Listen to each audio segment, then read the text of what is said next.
മറ്റു വാർത്തകളിലേക്ക്. തൃശൂർ കോർപ്പറേഷനിലെ വാർഡ് വിഭജനത്തിൽ അതൃപ്തി പരസ്യമാക്കിയിരിക്കുകയാണ് സിപിഐ.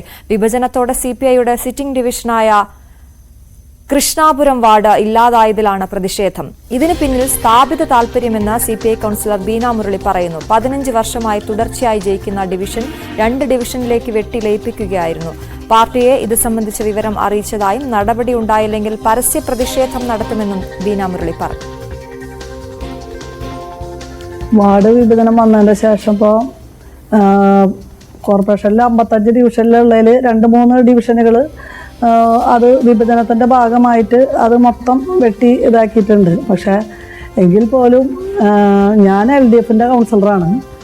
ഞാൻ 3 തവണ മത്സരിച്ച് ജയിച്ച കൃഷ്ണാപുരം ഡിവിഷൻ, ആ ഡിവിഷൻ പൂർണ്ണമായും വെട്ടി മറ്റ് ഡിവിഷനുകളിലേക്ക് ഭാഗിച്ചു കൊടുക്കുകയാണുണ്ടായത്. അത് തന്നെയല്ല, നിലവിൽ ആ ഡിവിഷൻ്റെ പേര് പോലും ഒന്ന് നിലനിൽക്കുന്നില്ല. ആ ഡിവിഷൻ മൊത്തമായിട്ട് കളഞ്ഞേക്കാണ് ചെയ്തേക്കുന്നത്. അപ്പോൾ ഒരു സിറ്റിംഗ് കൗൺസിലർ എന്നുള്ള രീതിയിൽ എനിക്ക് മാനസികമായിട്ട് ഒരുപാട് വേദന അതിലുണ്ട്. അതില്ല എന്ന് പറയാനായിട്ട് സാധിക്കില്ല. എന്താണെന്ന് വെച്ച് കഴിഞ്ഞാൽ നമ്മുടെ ആ ഡിവിഷൻ എന്ന് പറഞ്ഞു കഴിഞ്ഞാൽ കമ്മ്യൂണിസ്റ്റ് പാർട്ടിയുടെ CPIയുടെ ഒല്ലൂക്കര സോണൽ ഭാഗത്ത് വരുന്ന ഒരേ ഒരു ഡിവിഷനാണ് ഈ കൃഷ്ണാപുരം ഡിവിഷൻ.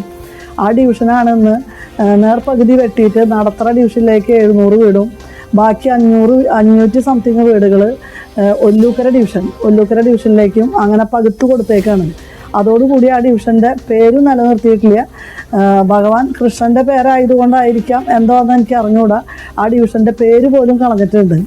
അത് എന്നെ ബാധിച്ചതും വേദനിപ്പിച്ചൊരു കാര്യം എന്താ വെച്ചാൽ, ഞാൻ നിലവിൽ ഒരു ഭരണകക്ഷിയിലെ അംഗമാണ്.